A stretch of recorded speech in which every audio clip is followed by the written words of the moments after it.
Explicación del libro de Apocalipsis por Iván Barchuk, traducido del ruso por José A. Holowari.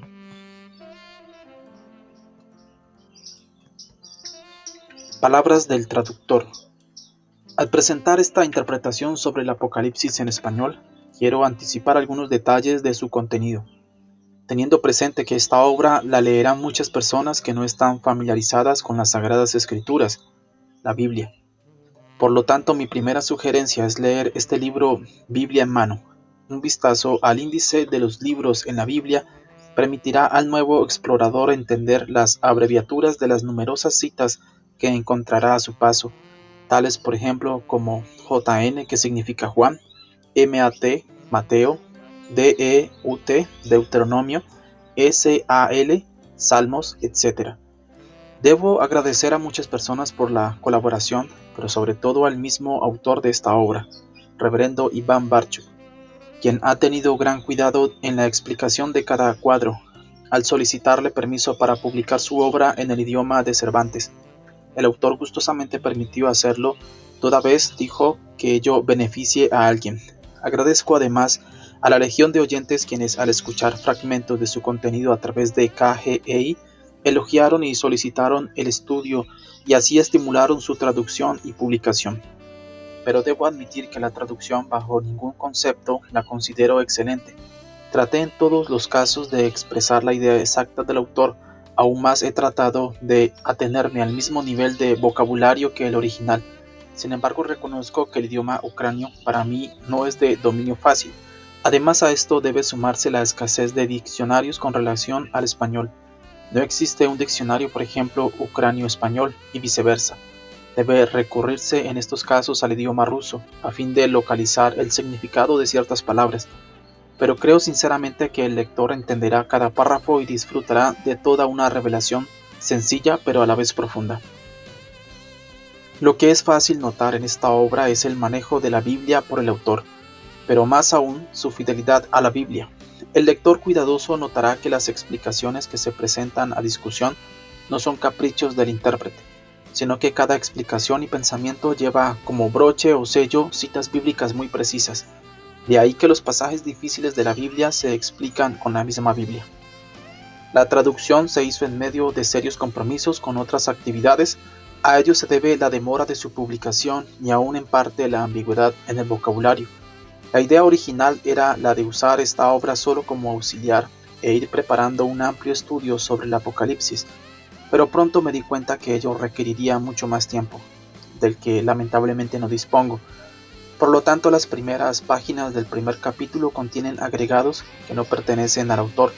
La mayor parte de las explicaciones agregadas han sido tomadas del Compendio Manual de la Biblia, escrito por Henry H. Halley. Se agregó únicamente lo que hace de complemento a las explicaciones del reverendo Barchuk. Debo además dejar claro que en algunos puntos discrepo con la posición del autor, pero a excepción de una, todas son de valor secundario. La que considero digna de mencionarse, el lector la hallará en el capítulo 3, bajo el subtítulo Recompensa para los vencedores de Sardis, página 79. Suplico una vez más tolerar los errores de redacción y espero en el Señor que la lectura y análisis de esta obra lleve a miles de lectores y oyentes de nuestra querida KGEI a una seria reflexión y decidida entrega de su vida a aquel que viene en breve, Cristo Jesús. J. A. Holowari, febrero de 1970. Prefacio. El contenido de este interesante libro fue planeado por su autor, el escritor y predicador bautista Iván Barchuk, en el año 1942. Justamente en aquellos días los ejércitos alemanes en África del Norte por poco debían alcanzar a Palestina. De este hecho, los así llamados testigos de Jehová trataban por todos los medios de demostrar que Hitler era el verdadero anticristo, el cual tomaría Palestina y dominaría el mundo entero. Aunque el autor estaba bien familiarizado con las enseñanzas de las Sagradas Escrituras, se abocó una vez más a escudriñar con más detalles el libro de Revelación, al igual que otros libros proféticos de la Biblia, los cuales concuerdan con todos esos eventos mencionados en este libro profético del Nuevo Testamento. Al concluir todos esos estudios fueron cuidadosamente ordenados y de esta manera él obtuvo un detallado bosquejo de aquellos sucesos. Emigrado a Estados Unidos, el autor se radicó en la ciudad de Chicago y comenzó a colaborar activamente en la Iglesia Bautista Ucraniana, predicando la palabra de Dios en los servicios de la iglesia y en las audiciones de La Voz Evangélica. El estilo claro de exposición propio del autor y su profundo conocimiento de las Sagradas Escrituras trajo a la mente de los miembros de la iglesia escucharlo en la exposición del libro de Revelación.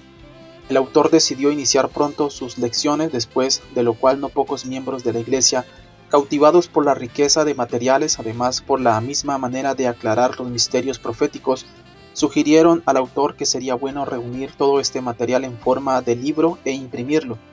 Estas ideas surtieron sus resultados, de modo que muy pronto ya vimos el manuscrito completo de explicaciones sobre el libro de Revelación. La obra estaba lista, pero la misma yacía como capital muerto, por carecer de medios para su publicación. El autor, gracias a su cultura espiritual, fácilmente se gana amigos, no pocos de los cuales los tienen en la misma iglesia ucraniana de Chicago, llevándolos ahora a la conclusión de que si los miembros de la iglesia concibieron el deseo de escribir este material, si acaso no sería correcto que la misma iglesia conduzca este asunto hasta el fin, editando este material en forma de libro. La idea no demoró en ser llevada al seno del comité de la iglesia y como consecuencia de su comprensiva actitud, surgió el comité editor para la publicación de explicación sobre el libro de Revelación. Esta causa fue además asignada a las ofrendas generales de la iglesia, donde también ha sido generosamente bienvenida y exaltada, insistiendo en que semejante libro debe ser editado.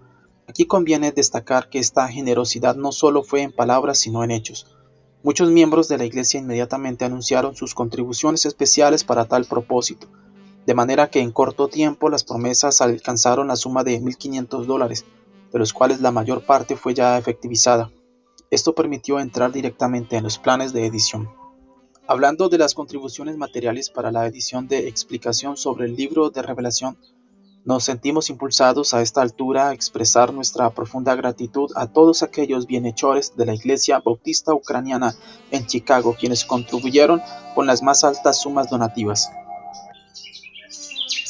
A ellos pertenecen los siguientes simpatizantes de la redacción y publicación de la palabra evangélica en ucraniano: Antonio K., Vasily B., Teodoro K. y el mismo autor contribuyeron con $100 cada uno. Con profunda gratitud, recordamos también las familias que anteriormente fueron miembros de nuestra iglesia, pero salieron a otros lugares, y a pesar de que ya no radican aquí, tuvieron a bien tomar parte en esta buena obra. La familia de Pedro, $80, Alexi T., Pablo M. y Matthew Ford P., familias que contribuyeron con la suma de $50 cada uno. Muchos otros miembros de la iglesia donaron sumas similares, cuyos estimados nombres, aunque no mencionamos aquí, nos atrevemos a asegurarles que apreciamos altamente sus contribuciones y expresamos nuestra profunda gratitud. Aún aquellos que participaron con sumas inferiores, también ellos contribuyeron al efecto de llevar a cabo el deseo de aquellos que sinceramente anhelaban este libro. Por lo tanto, todos juntos, toda nuestra iglesia tiene sus méritos en esta buena obra. Expresamos también nuestra gratitud a la publicadora evangélica El Camino de la Verdad, la cual aceptó las responsabilidades relacionadas con su impresión, al redactor Miguel Podborniak, nuestro poeta evangélico, quien veló por su ordenación e impresión, incluyendo su formación técnica. Oramos sin cesar para que el Señor bendiga copiosamente a todos por este noble hecho en la divulgación de las verdades proféticas, las cuales se hallan en el maravilloso libro de la Revelación. Agradecemos especialmente al autor de explicación sobre el libro de la Revelación, predicador Iván Barchuk, por su incansable labor para el bien de la evangelización ucraniana. Cuando la publicación de esta su obra arroje su mechón de la verdadera luz para una mejor comprensión de los escritos proféticos, nuestra meta será alcanzada. R. Garzuziuk, presidente del comité redactor, Chicago, abril de 1965. Palabras introductorias. El libro de Revelación, en el griego Apocalipsis, es un libro profético. Fue escrito por el apóstol Juan en el primer siglo de la era cristiana. pero los eventos en ella descritos deben cumplirse recién al final de la era cristiana. Por eso es fácil comprender que el libro de Revelación no podría ser escrito con la comprensión y figuras contemporáneos, porque en tal caso nadie hasta la fecha no podría haberlo entendido. Al contrario, dirían que es un delirio incomprensible.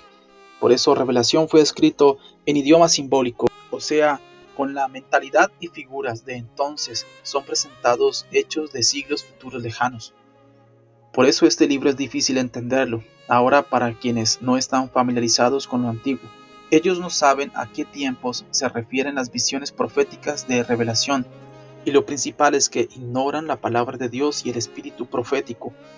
Por eso tantos intérpretes de este libro sin el debido conocimiento con frecuencia tuercen su contenido sin misericordia, sacan conclusiones tan inverosímiles, las cuales nada tienen en común con el espíritu de las Sagradas Escrituras. Por ejemplo, hay una obra respetable escrita en inglés, la cual afirma que Napoleón fue el anticristo, pero el autor se equivocó profundamente, no habiendo hallado la llave, la cual nos revela el misterio de los tiempos a los cuales se refieren las visiones de Revelación. Sinceramente, deseoso de ayudar a nuestros creyentes a comprender este maravilloso libro, he decidido escribir sobre él mismo mi propia explicación también. Claro está que yo no pretendo tener el conocimiento absoluto de los misterios de Dios. Tampoco soy tan sabio como para suponer que en mis explicaciones ya no habrá errores. Sin embargo, ya que lo expuesto ha sido cuidadosamente pensado y desde los diversos ángulos, acorde con las conclusiones de las Sagradas Escrituras, soy muy próximas a la verdad. He tratado de no valerme de la fantasía personal, ni he tratado de forzar las escrituras a mi imaginación, sino que estudiaba la palabra de Dios y oraba al Señor para que me diese luz espiritual, para que yo pudiera captar la esencia de la revelación y apoyar cada pensamiento con argumentos de las Sagradas Escrituras. El estudio del libro de Revelación y el escribir las explicaciones sobre el mismo me ha traído gran bendición. Creo que igual bendición obtendrán sus lectores, si esta mi obra ayuda a muchos a entender, amar y valorar el libro de Revelación. Los esfuerzos que he hecho no serán en vano, mi meta será alcanzada. La revelación de Jesucristo, Apocalipsis 1, 1 y 2.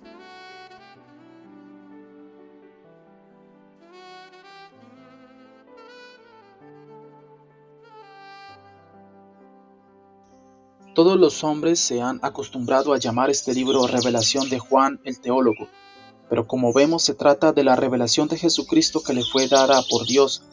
¿Acaso Jesucristo necesitaba alguna revelación? ¿Acaso él no conocía todas las cosas? No sabríamos cómo contestar a semejante pregunta, si el mismo Salvador no hubiera revelado que a él le era oculto el tiempo de su segunda venida. Marcos 13:32. Esto nos es difícil entender, pero así está escrito, y los hijos de Dios deben creerlo. Por lo visto, Cristo, recibiendo el cuerpo y la imagen humana, recibió también ciertas limitaciones humanas. Cuando el Señor, habiendo acabado la obra redentora con su muerte, resucitó y ascendió al cielo a su gloria anterior, entonces el Padre quitó del Hijo la limitación temporal, revelándole todos los misterios divinos, y Cristo nuevamente se tornó omnisciente como el Padre. Revelación es un libro considerablemente grande en cuanto a su contenido. Revela mayormente detalles concernientes a la segunda venida de Cristo, pero aparte de esto revela también otros eventos que deben suceder pronto. Primero, por ejemplo, el libro revela lo relacionado con la historia de la Iglesia aquí en la tierra y el juicio sobre ella. Segundo, revela lo concerniente a la condición de la Iglesia en el cielo. Tercero, revela los acontecimientos que han de preceder la venida de Cristo y sobre los hechos que tendrán lugar durante el tiempo del señorío del Anticristo en la tierra. Cuarto, revela la particular revelación de Cristo al mundo en su segunda venida, durante la guerra del Armagedón, en el tiempo de la destrucción de los reinos del mundo y la instauración del reinado milenial de Cristo en la tierra. Quinto, por último, es la revelación del juicio final, la destrucción de la muerte, la nueva tierra y el cielo nuevo. Todo esto el Dios Padre reveló al Hijo y el Hijo, mediante el ángel, a su siervo, mientras que Juan lo escribió para la Iglesia. Apocalipsis 1, 11 y 19.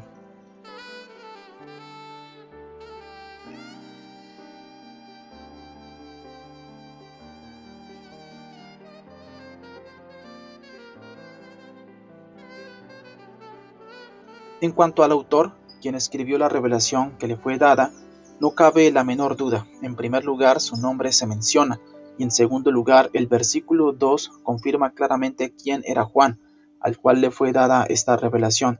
La frase "quien ha dado testimonio de la palabra de Dios" nos recuerda su evangelio.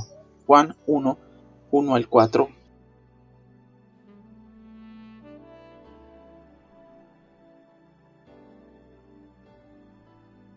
y versículo 14.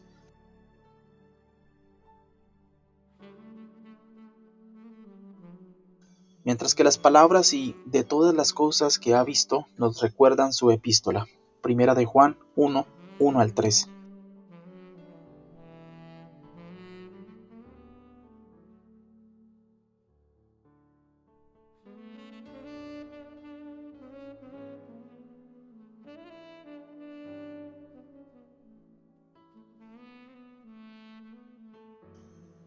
Toda la antigua iglesia primitiva, al igual que los padres de la iglesia, sostienen el hecho de que el autor de revelación fue el apóstol Juan. En cuanto al ángel por medio del cual Juan obtuvo la revelación, no se nos revela su nombre, pero sus palabras dirigidas a Juan que dicen: "Porque yo soy consiervo tuyo, de tus hermanos los profetas, y de los que guardan las palabras de este libro", Apocalipsis 22, 7 y 8, nos revelan cierto misterio. Hallamos que los siervos de Dios tienen ángeles, los cuales les ayudan y los asisten en la obra espiritual. Es una revelación muy alentadora, porque en tal caso los siervos de Dios no deben sentirse solitarios. Está escrito además que todo hijo de Dios tiene su ángel. Mateo 18:10.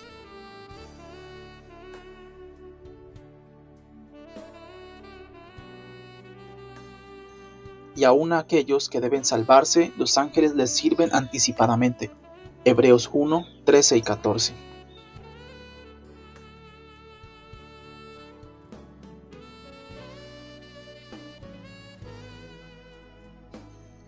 De esto vemos que es amplia la actividad angelical de gran alcance en los asuntos espirituales, siendo probable de que este ángel haya sido el principal sobre todos aquellos ángeles, siervos de los santos, ya que el Señor precisamente a él le encargó comunicar a Juan tan elevada revelación.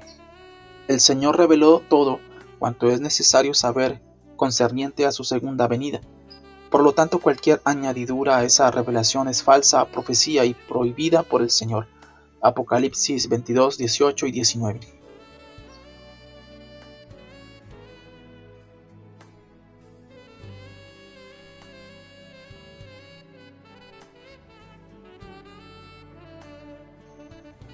Los hechos están relacionados con la segunda venida de Cristo y sucederán en breve, lo cual tan solo en el libro de Revelación se declara hasta 7 veces con las siguientes palabras. Primero, porque el tiempo está cerca. Apocalipsis 1:3.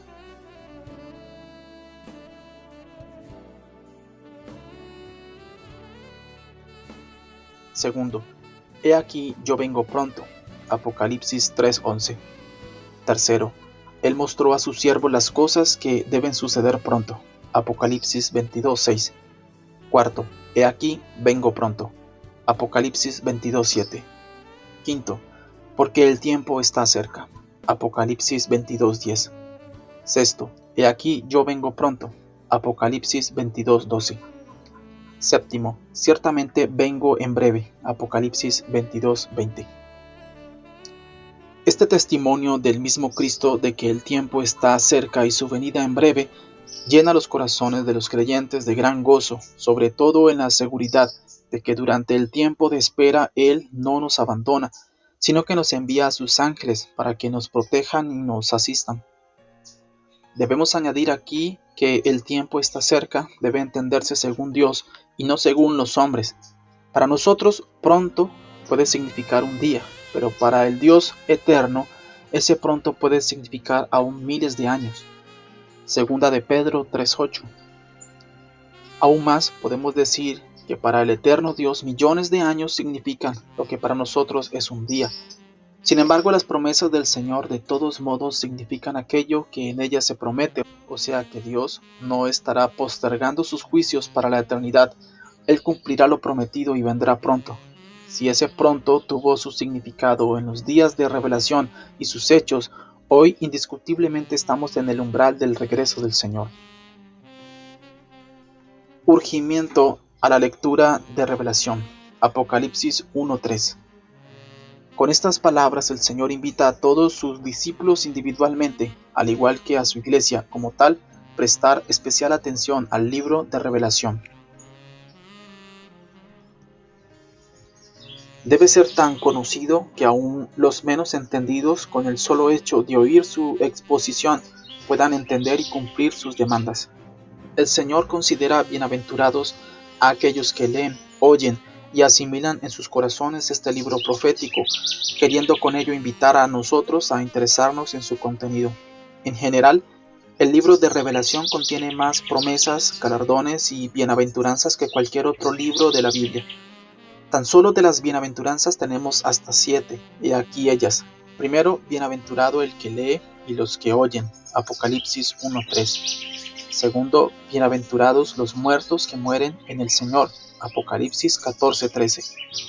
Tercero, bienaventurados los que son llamados a la cena de las bodas del Cordero. Quinto, bienaventurados y santos los que tienen parte en la primera resurrección, Apocalipsis 20:6. Sexto, bienaventurado el que guarda las palabras de la profecía de este libro, Apocalipsis 22:7. Y séptimo, bienaventurados los que lavan sus ropas para tener derecho al árbol de la vida, Apocalipsis 22:14.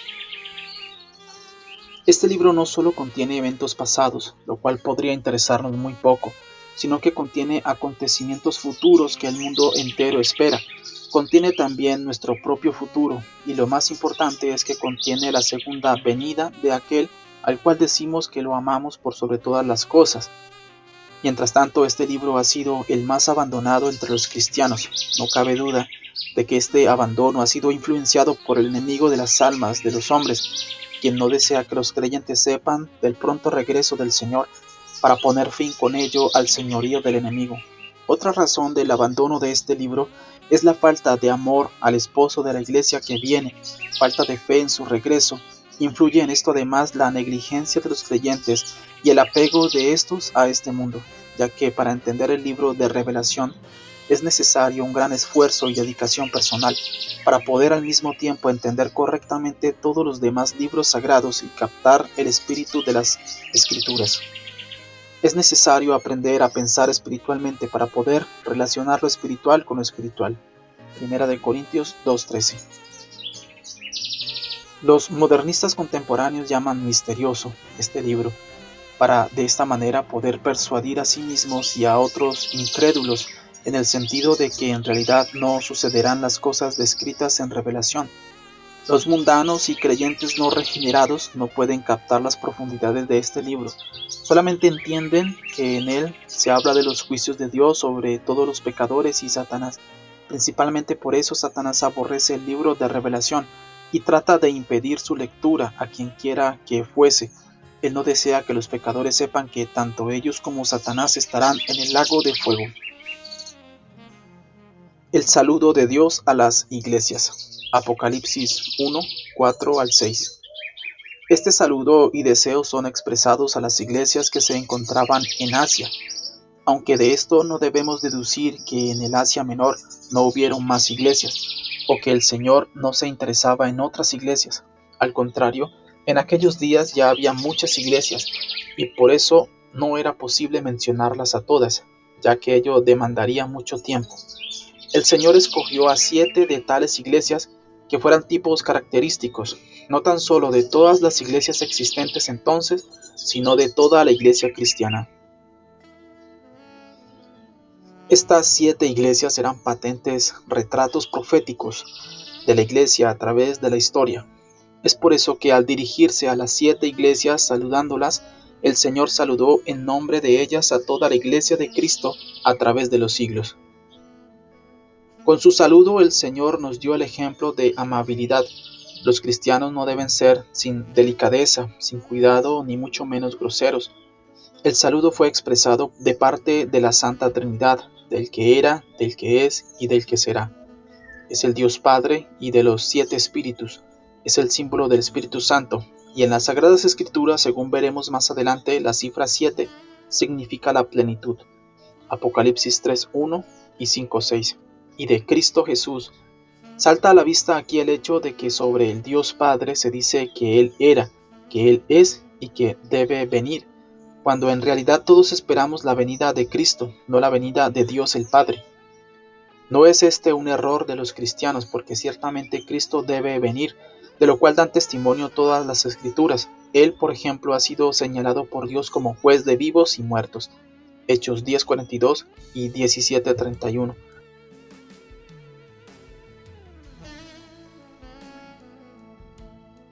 No solo Él debe juzgar a todos, sino que debe señorear sobre todos. Romanos 14:9, segunda de Timoteo 4:1. Humanamente hablando, Cristo será la figura principal en el tiempo de los hechos relacionados con su venida. Por eso generalmente hablamos tan solo de la segunda venida de Cristo. Pero leemos que el Hijo del Hombre vendrá en la gloria de su Padre. Mateo 16:27. Además dice que veréis al Hijo del Hombre sentado a la diestra del poder de Dios y viniendo en las nubes del cielo. Mateo 26:64. En cuanto a esa gloria, en ella debemos ver al Dios Padre, a cuya diestra está sentado Cristo. Marcos 16:19.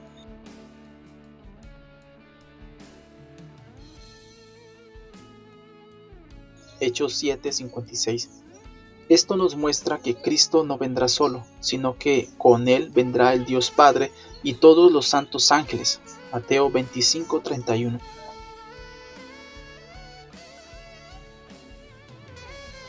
Al igual que todos los hombres santos. Primera de Tesalonicenses 3:13 y Judas 14. Hay otro pensamiento más aquí, el cual demanda una explicación. Es la frase de que Cristo es el primogénito de los muertos. Apocalipsis 1:5. Estas palabras significan que Cristo fue el primero que resucitó en cuerpo incorruptible de entre los muertos. Primera de Corintios 15:20 al 23. El primogénito de la nada fue Adán, pero el primogénito de entre los muertos es Cristo. La tumba que guardaba el cuerpo de Cristo tuvo que devolverlo nuevamente, es decir, como dar a luz. Por eso Él es el primogénito de entre los muertos. Veamos ahora algunos de los detalles del saludo. Por ejemplo, hallamos la referencia de que Él nos amó. Apocalipsis 1:5. Generalmente estamos acostumbrados a ver la expresión máxima de su amor, cuando Cristo se dio a sí mismo en rescate por nosotros. Sin embargo, no es así. El amor de Dios no ha menguado, sino que por el contrario va en aumento, por cuanto en el sacrificio de Cristo se manifestó el amor de Dios hacia sus enemigos. Romanos 5:8 al 10.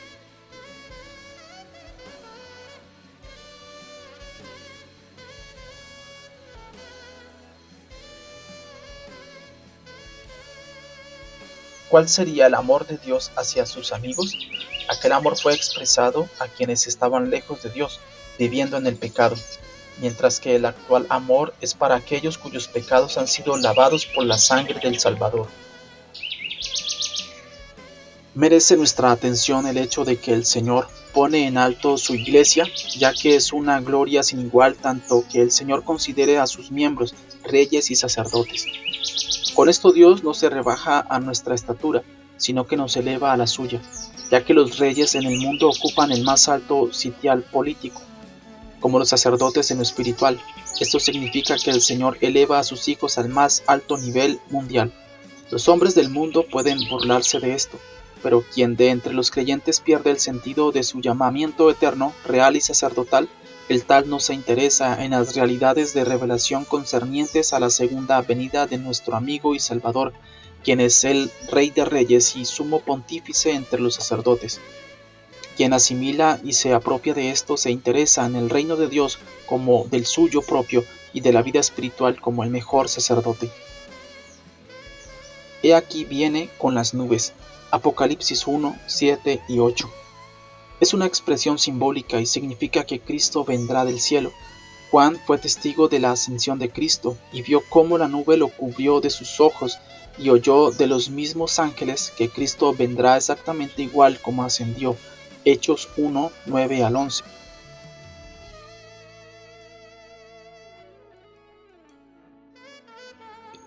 Además, el mismo Señor enseñó que Él vendrá en las nubes. Mateo 24, 30 y 26, 64.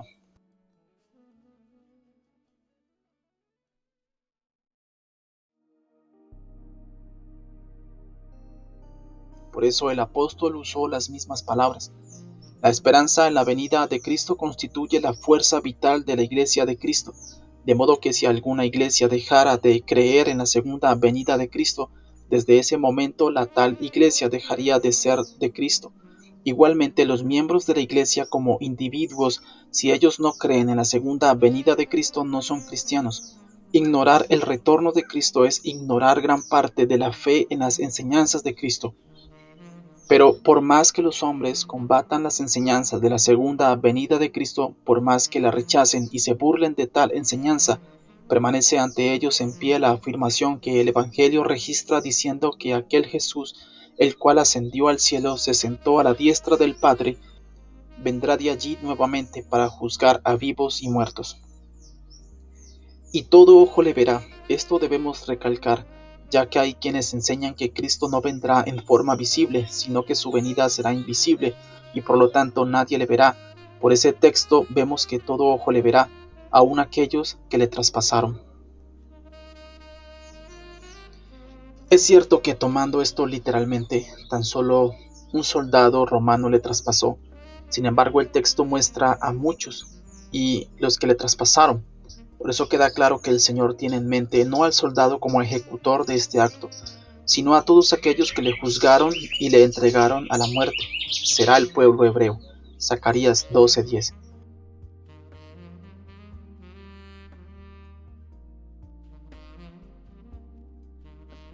Este pueblo mirará a Cristo con arrepentimiento, mientras que todas las tribus de la tierra llorará de terror y espanto, ya que con frecuencia de nuevo crucifican a Cristo menospreciándolo.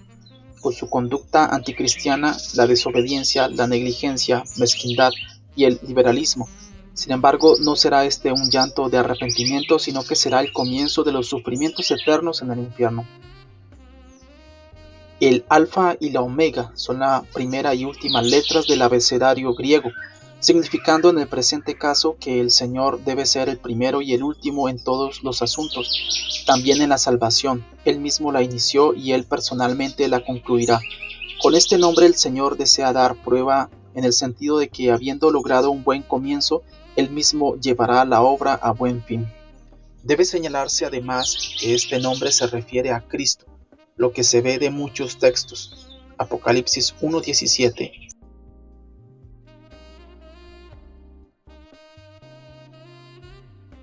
2:8,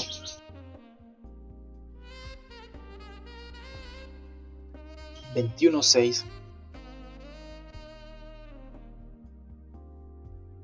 22:13. Esa alfa y omega, o sea, el primero y el último, dice de sí mismo que es el Señor Dios Todopoderoso. Significa que Cristo es el Dios Todopoderoso. Este es uno de los muchos textos que confirman esta verdad, de que Cristo es Dios y Dios Todopoderoso, al igual que el Dios Padre. Hacemos resaltar esto debido a que hay enseñanzas de propagares que se consideran cristianos, pero no creen en Cristo como Dios Todopoderoso. La isla de Patmos, Apocalipsis 1:9. Es una isla rocosa y desértica a solo 35 kilómetros del puerto de Éfeso. Aún se encuentra esta isla en su lugar, pero la ciudad de Éfeso no existe más. En dicha isla no hay arroyos, ni árboles, ni tierra fértil, excepto algunas parcelas de tierras trabajadas entre las rocas. Hasta la fecha se conserva allí una cueva oscura como indicando, y así se afirma que vivió en ella el anciano apóstol. En los días de la persecución de los cristianos por el emperador Domiciano, los años 95 al 96 después de Cristo, el apóstol Juan fue enviado a esa isla.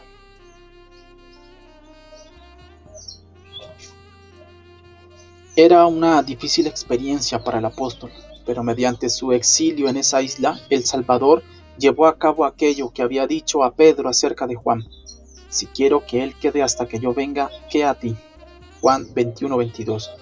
Y en efecto, Juan vio detalladamente la venida de Cristo en visión como si ésta fuera real. Por entonces Juan ya era muy anciano, probablemente el único sobreviviente de entre los testigos oculares del Señor, y sobre eso recibió aún tan grande revelación.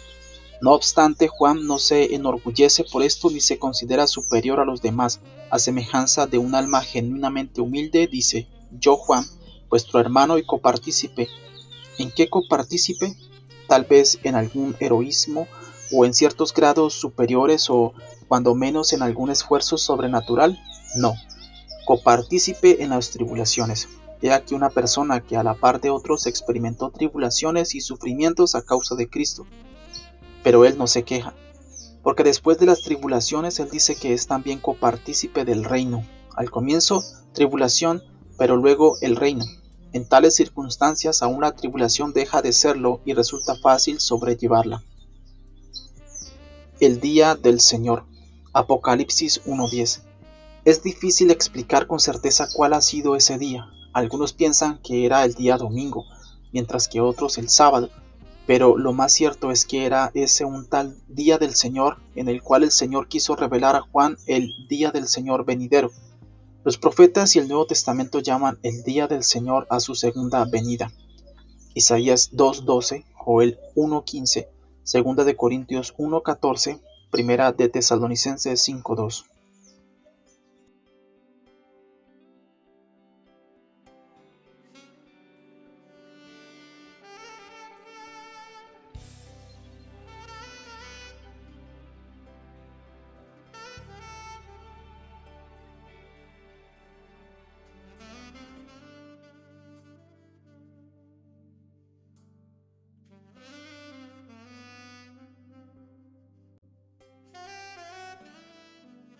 Pero podría ser domingo ese día. Por eso Juan estuvo en espíritu, esto es, en una inspiración especial.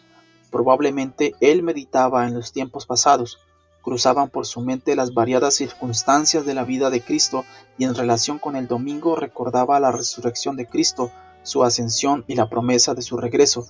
Estos recuerdos podían haber dado a Juan esa inspiración. La frase "en espíritu" debe entenderse en inspiración, arrebatamiento, iluminación del espíritu de Juan. Apocalipsis 4:2, 17:3, 21:10.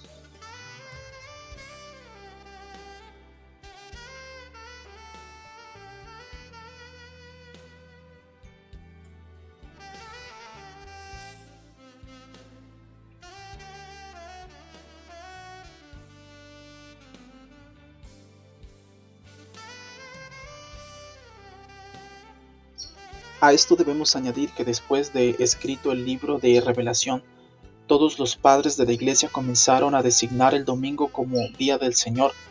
Esto nos da una muestra inequívoca de que el apóstol se refería al domingo como el Día del Señor. Nota del traductor: no solo resucitó el Señor el día domingo, primer día de la semana, sino que ese fue el día que aparecía a sus discípulos. Juan 20:19 y 26. El día del Señor difícilmente pueda significar otra cosa que el primer día de la semana. Era el día en el cual los cristianos se reunían para conmemorar la resurrección del Señor. Hechos 27, 1 de Corintios 16:2. Día santificado para siempre por el evento más trascendental de toda la historia. Así como se había guardado el día séptimo en conmemoración de la creación, el día primero celebra la resurrección. 7 candeleros. Apocalipsis 1, 12 al 20.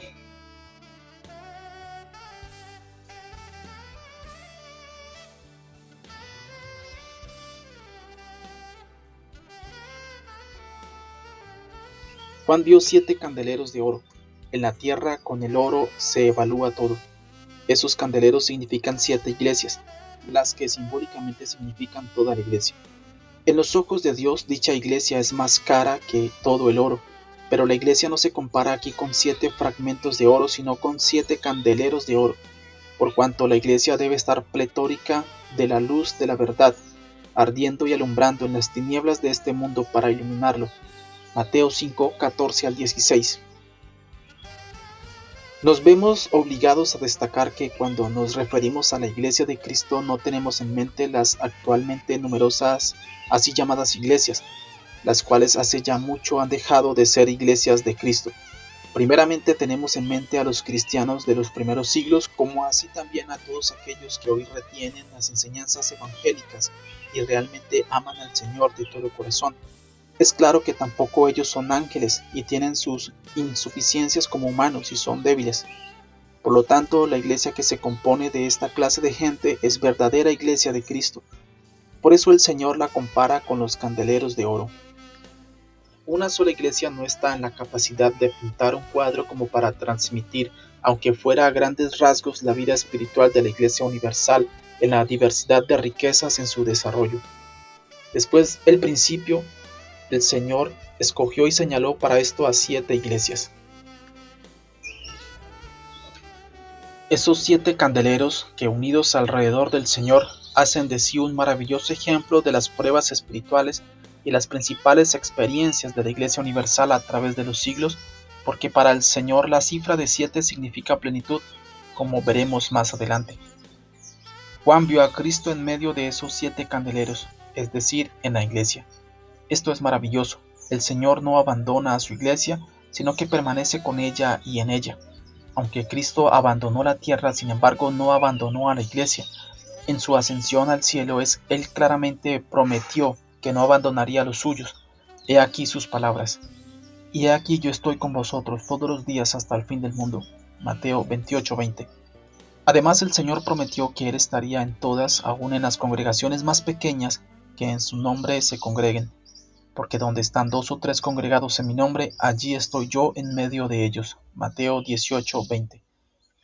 Es por eso que la Iglesia de Cristo no necesita de otro intermediario alguno o representante de Cristo aquí en la tierra, siendo que Él mismo habita en ella. Los ancianos u obispos no son representantes de Cristo, sino siervos de Él y pastores de la Iglesia, de ese rebaño de Cristo. Hechos 20:28.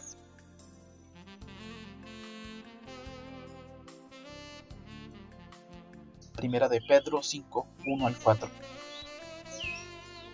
La cifra 7. Apocalipsis 1:11, 12 y 20.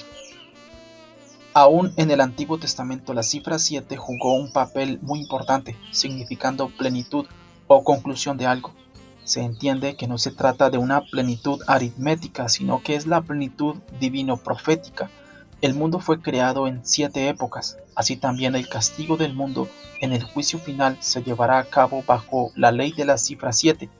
La causa del significado particular de la cifra 7 radica en los 7 espíritus de Dios. Son estas 7 raíces o 7 fuentes que originan todos los fenómenos mundiales. Veamos algunos ejemplos.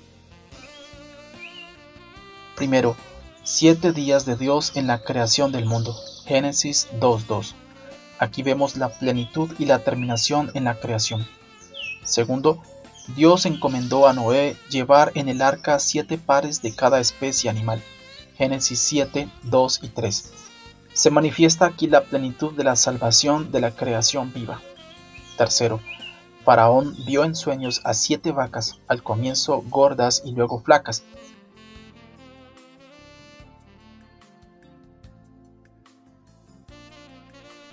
Siete espigas al comienzo llenas y luego vacías. Génesis 40, 17 al 30. José interpretó ese sueño como plenitud de abundancia, seguida de completa escasez y hambre. Cuarto, 7 veces se rociaba con sangre el sacrificio ofrecido por el pecado. Levítico 4:6, significando la plenitud de limpieza. Quinto, 7 veces tuvieron que recorrer los hebreos la ciudad de Jericó. Josué 6:1 al 5. Aquí se reflejó la plenitud de la victoria por la fe del pueblo de Dios sobre sus enemigos. Sexto, Naamán, el sirio, tuvo que zambullirse 7 veces en el río Jordán, Segunda de Reyes 5:14, para obtener la plenitud de la sanidad. Séptimo, se dice acerca del justo que aunque 7 veces cayere, volverá a levantarse. Proverbios 24:16. Esta es la plenitud de la gracia que levanta al justo.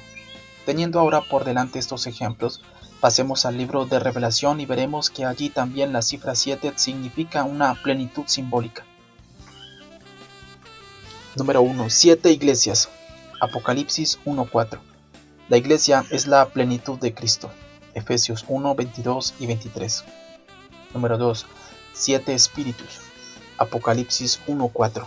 Es el símbolo de la plenitud del Espíritu de Dios que todo lo llena.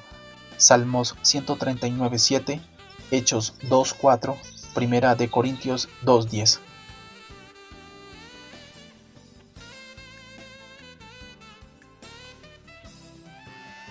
Número 3. 7 candeleros. Apocalipsis 1:12. Es el símbolo de la plenitud de luz de la iglesia en este mundo. Mateo 5, 14 al 16, Filipenses 2, 15.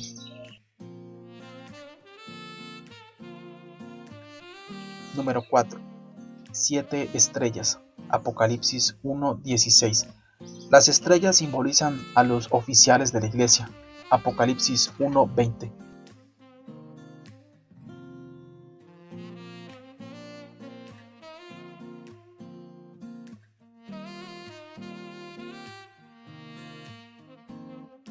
Daniel 12:3.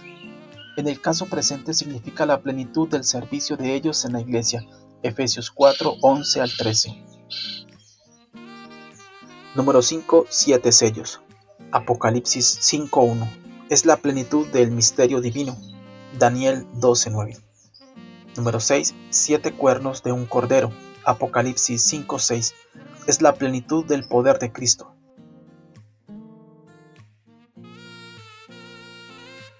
Salmo 89:18, Miqueas 4:13. Número 7. 7 ojos. Apocalipsis 5:6. La plenitud del que todo lo ve. Juan 2:24 y 25. Número 8. 7 trompetas. Apocalipsis 8:2.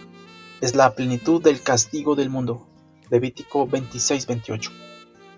Número 9. 7 truenos. Apocalipsis 10:3. Es la plenitud de acción. Éxodo 19:16, 20:18, 19 y Primera de Samuel 7:10.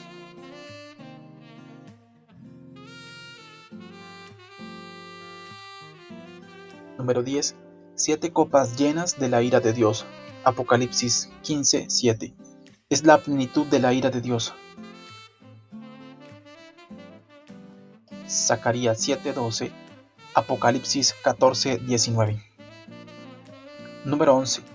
7 cabezas del dragón. Apocalipsis 12:3. Es la plenitud de la sabiduría satánica.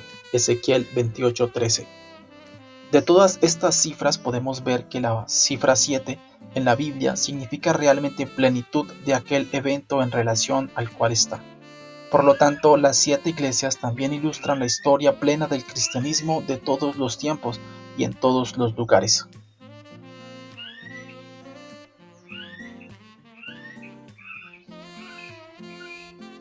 El Hijo del Hombre. Apocalipsis 1, 11 al 18. Se entiende que este era Cristo, pero él no era semejante a aquel Cristo que vivió en la tierra, pues en la tierra Cristo era como un hombre manso y tranquilo, pero aquí de pronto aparece una imagen terrible en grandeza real y gran poder. Por cierto que, aunque esta visión es verídica, el personaje no deja de ser simbólico. De ello nos persuadiremos a medida que vayamos examinando el símbolo de esta gran visión. Primero, ropa larga. Capítulo 1, versículo 13. Semejante a las usadas por los sumos sacerdotes y reyes, simbólicamente nos enseña que Cristo es nuestro sumo sacerdote y rey. Hebreos 4:14 y 15. Apocalipsis 19:16. Segundo, ceñido por el pecho. Apocalipsis 1:13, que significa alta dignidad. Los hombres laboriosos se ciñen por la cintura. Lucas 12:35, significando la inteligencia y el conocimiento. Job 12:12, en primer lugar la belleza, corona de gloria.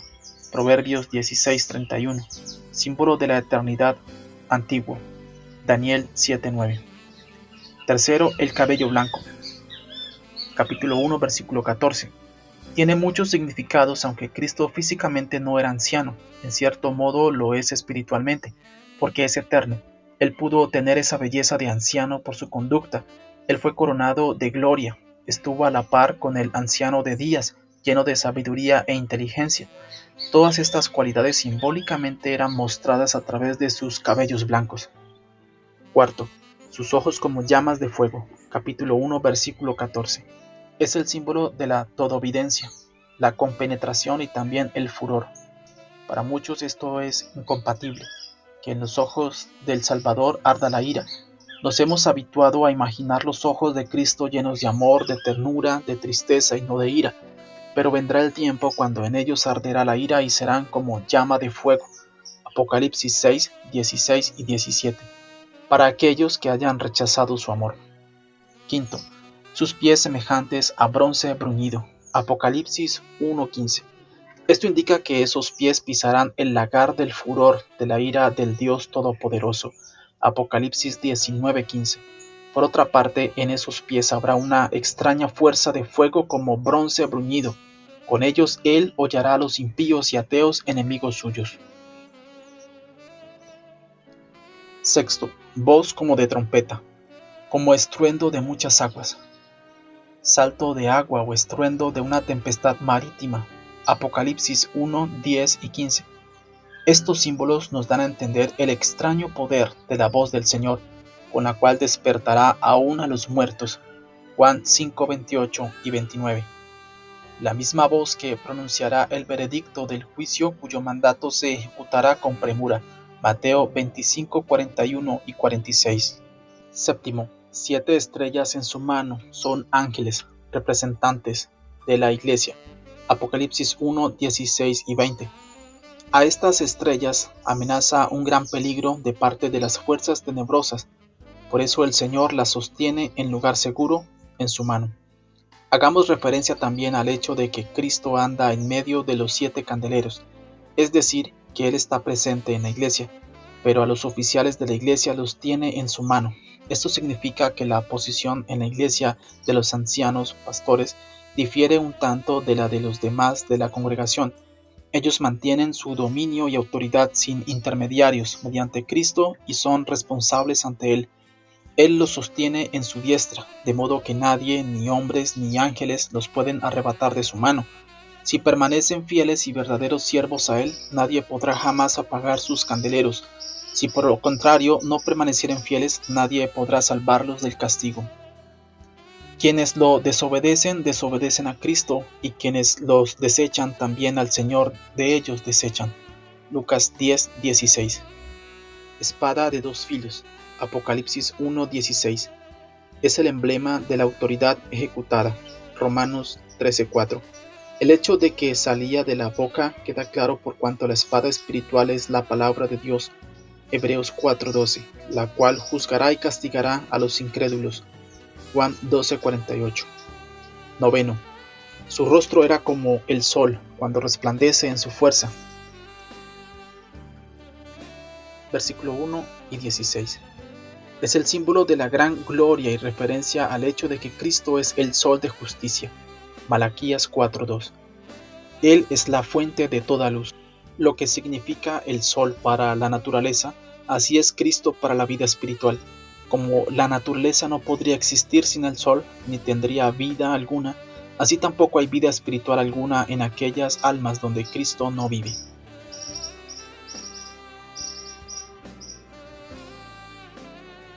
Nota del traductor. La cita de Lucas 12:35 parece discrepar ligeramente entre las distintas versiones. En unas se habla de ceñir los lomos y en otras cintura o muslos. Esta es la única descripción de Cristo que nos dan las Sagradas Escrituras. Evidentemente hay otros enigmas de ciertos rasgos de Cristo, pero una imagen tan completa como la que se pinta aquí no la encontramos en ninguna otra parte. Por lo tanto, no debe extrañarnos el que ningún artista haya jamás pintado el retrato de Cristo a base de esta descripción. Esto sería imposible.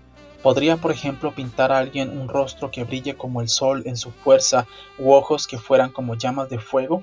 Además, sería difícil esta combinación de cabellos blancos, pies resplandecientes como bronce, y en cuanto a la espada de dos filos que saliera de su boca, sería completamente imposible. Es cierto, por lo tanto, que una imagen verdadera de Cristo es imposible pintar. Todas las que se han hecho hasta ahora no responden a la descripción que dan los evangelios acerca de Cristo. Esta imagen era tan admirable y severa que aun aquel discípulo que en su oportunidad se recostara sobre el pecho de Jesús, ahora cae como muerto al verlo. Capítulo 1, versículo 17. Este sentimiento de temor ante los espíritus humanos confirma la realidad de aquel mundo con el cual estamos en contacto sin verlo, pero también confirma que la cortina que nos separa de él es muy débil. En su debido tiempo dicha cortina será levantada, y entonces la humanidad verá aquello de lo cual, al verlo, la generación rebelde y pecadora quedará como muerta de terror. Si hombres santos de Dios como el profeta Daniel, en Daniel capítulo 10 versículos 5 al 11, y el apóstol Juan, al ver esas visiones, caían presos de un temor mortal, ¿qué impacto harán estas visiones sobre los ateos? Los ateos toda su vida tratan de engañarse de que Dios no existe y que la vida más allá de la tumba no es real. Repentinamente verán con sus propios ojos que sí, existe todo según está escrito en la palabra de Dios. Fácil es suponer cuán inimaginable será el terror que hará presa de todos aquellos que sin Cristo se sienten seguros cuando vean viniendo en las nubes al mismo Cristo, con gran poder y gloria, acompañado de millones de sus ángeles y santos. A Juan le fue suficiente un ligero contacto de la amorosa mano del Salvador y algunas palabras de ternura para llegar a ser consciente de todo esto, pero los ateos tendrán que persuadirse recién en el infierno. Las llaves. Apocalipsis 1, 18.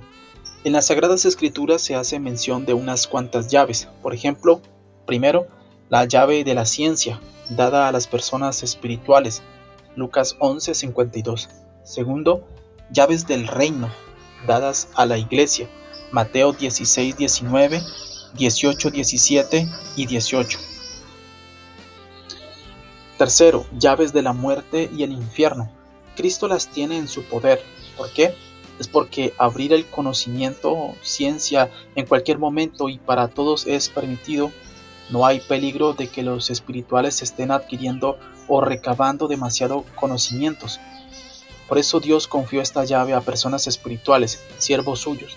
Bajo la palabra espirituales no debemos entender por el clero o sus sacerdotes únicamente, ya que el mismo Señor dijo que en su tiempo aquellas llaves de la ciencia las tenían los escribas y los fariseos.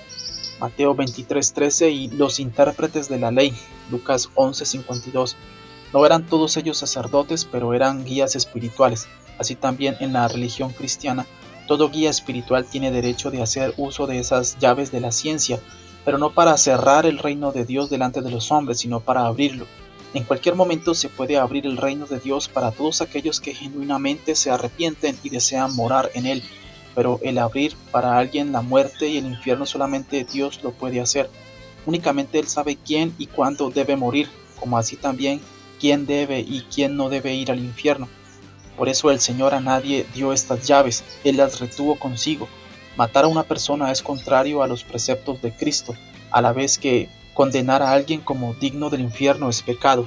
Es de vital importancia destacar que, teniendo las llaves de la muerte y del infierno, Cristo en absoluto no hizo mención del purgatorio, donde dicen hallarse los católicos, purificándose antes de entrar al cielo. Cristo jamás hizo mención de esto, por lo tanto es claro que es un invento de la Iglesia Católica, no teniendo ninguna base escritural. Escribe Apocalipsis 1:19. Algunas personas, basándose en Apocalipsis 1:1, dicen que en Apocalipsis están escritos los hechos que debían suceder en el futuro, pero nuestro texto dice que Juan debía escribir también aquello que él vio en el pasado, aquello que hubo en ese tiempo cuando Juan obtuvo la revelación y lo que debía suceder en el futuro. Por eso el libro de Revelación es amplio, contiene elementos del pasado, presente y futuro. Si lo miramos desde el punto de vista del apóstol Juan, con esta palabra escribe, el Señor nos da a entender que Él reconoce y aprueba el contenido de la Escritura. Él mismo escribió 10 mandamientos, encomendó a Moisés y a los profetas a que escribieran. Por lo tanto es claro que nosotros hoy debemos servir al Señor, no solo con nuestros labios, sino mediante las Escrituras.